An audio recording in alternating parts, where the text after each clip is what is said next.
चलो इस स्टेटमेंट को समझते हैं। पेपर अकेला हो तो जल्दी कैच फायर करता है, लेकिन वही पेपर अगर एल्यूमिनियम पाइप के अराउंड रैप हो तो इजीली नहीं जलता।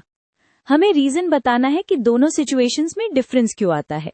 सबसे पहले इग्निशन टेम्परेचर का आइडिया पकड़ते हैं। पेपर तब जलता है जब उसका टेम्परेचर इतना बढ़ जाए कि वो इग्निशन पॉइंट क्रॉस कर ले। तो मेन क्वेश्चन ये है, पेपर का टेम्परेचर इतना जल्दी बढ़ रहा है या नहीं। जब पेपर अकेला होता है तो हीट जो फ्लेम या मैच से आ रही है वो ज्यादातर पेपर में ही स्टोर होती है। हीट को बाहर ले जाने का एफिशिएंट पाथ नहीं मिलता, इसलिए पेपर का टेम्परेचर रैपिडली इंक्रीज करता है और इग्निशन टेम्परेचर तक पहुंच जाता है। अब एल्यूमिनियम पाइप वाली केस में एक इम्पॉर्टेंट ट्विस्ट है। एल्यूमिनियम एक बहुत अच्छा कंडक्टर ऑफ हीट होता है। मतलब पेपर को जो हीट मिलती है, एल्यूमिनियम उस हीट को क्विकली अब्सॉर्ब करके पाइप में स्प्रेड कर देता है।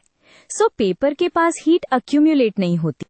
इसको ऐसे सोचो, एल्यूमिनियम पाइप एक हीट सिंक की तरह काम करता है। हीट को खींच के बड़े एरिया में डिस्ट्रीब्यूट कर देता है।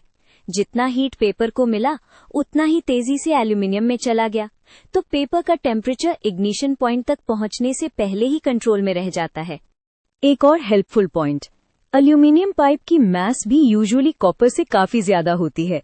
ज्यादा मास का मतलब होता है सेम हीट इनपुट से टेम्परेचर का राइज कंपैरेटिवली कम होता है, तो सिस्टम ओवरऑल कॉपर को कूल रखता है।